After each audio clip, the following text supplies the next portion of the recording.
Nations Convention Against Corruption is the most detailed and far-reaching international anti-corruption treaty to date. The Convention paves the way to good and effective government. It will help punish those unscrupulous leaders who turn national assets into personal wealth.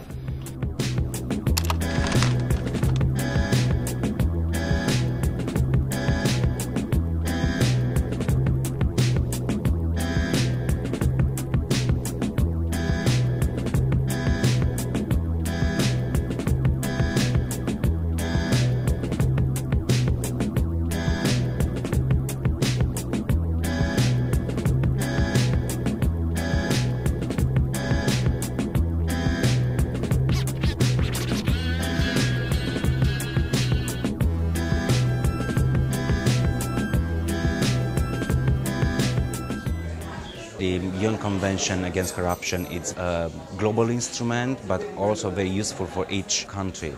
And governments, states should keep their commitments. Actually, the whole convention is about better governance, better accountability, better transparency. It ensures that people pay for corrupt practices, both at the country level and at the global level. Unlike the situation we had in the past, where people can run from one country to the other and evade sanctions. And we recognize that the UN is a very complicated forum, very many parties, and this convention has very broad scope. This is very positive that it has a broad scope and that you have worldwide participation, but the other side of the coin is that this makes it much harder to do anything.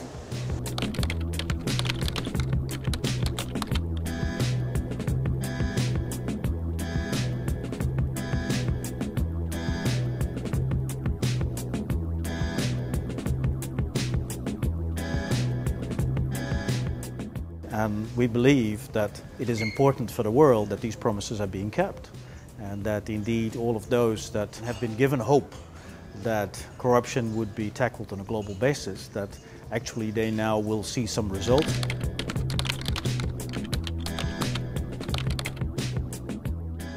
This convention was actually one of the first international conventions to have really an article devoted to civil society.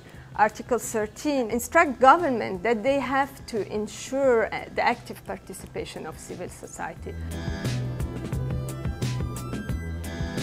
Article 13 of UNCAC calls for governments to promote the active participation of civil society.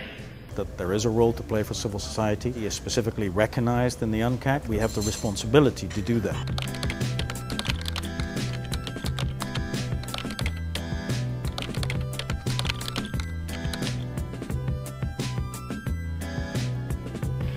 It is my pleasure to call this meeting of the second session of the conference to order.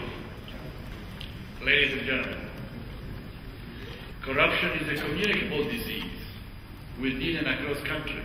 I urge you to proceed step by step and concentrate on three priorities in this meeting. Explain what you have done to fight corruption in your country and implement the Convention Against Corruption. Tell us which additional anti-corruption measures are needed. Support the quick development of a solid peer review mechanism. We also have in our midst parliamentarians, experts, and eminent representatives of civil society and non-governmental organizations. Such wide participation signals the great importance that nation attaches to the fight against corruption.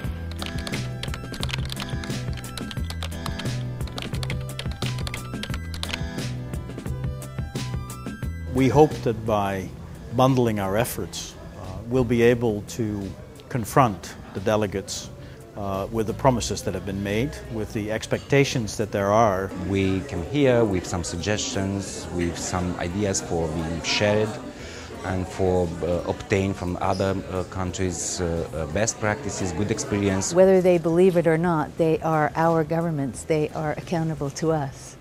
And it's important that we be here to observe what they're doing and to remind them of this fact.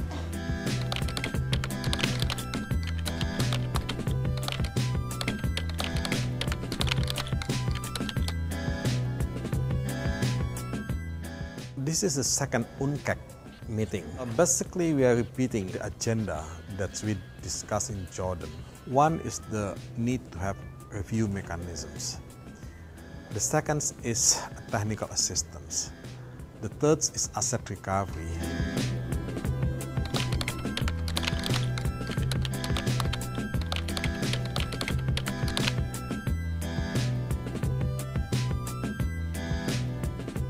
To our mind, the review mechanism is the central issue. Clear monitoring mechanism that is compulsory and that actually across the board can measure to what extent countries are actually implementing the various commitments that they've made under the UNCAC itself. And there are some governments, they want to choose whether there are any inputs other than those from the government itself into the review process. They don't want anyone to tell the story. We need to mainstream anti-corruption and criminal justice into all bilateral and multilateral assistance programs. Without integrity, development assistance cannot deliver development.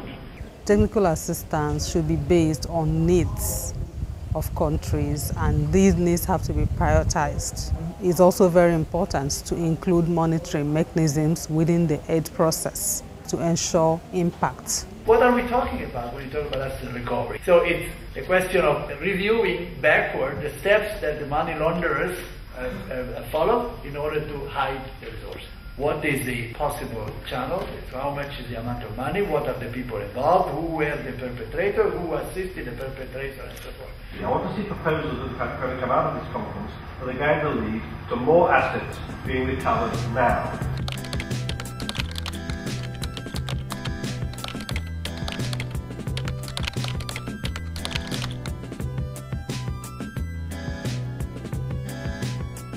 Success in the fight against corruption depends on those courageous enough to report or denounce corruption at work and in society.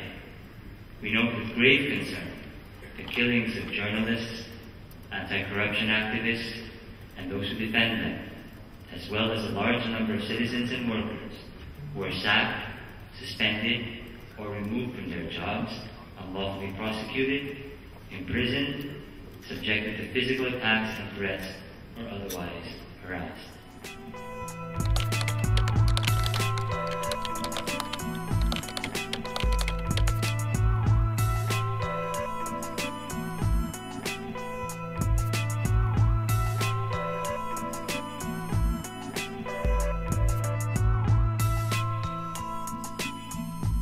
Ultimately, we think right will prevail, but it's taking longer than we expected. Anti-corruption movement is a young movement. It's only 15 years or so that the people of the world started becoming aware of the harms done by corruption. Less than 15 years that the governments are slowly pledging themselves to do their share in fighting corruption. It's about 10 years perhaps that the international institutions like the United Nations, World Bank have woken up to the need of doing something about this scourge of corruption. So it's a very short history so far. We have to persevere.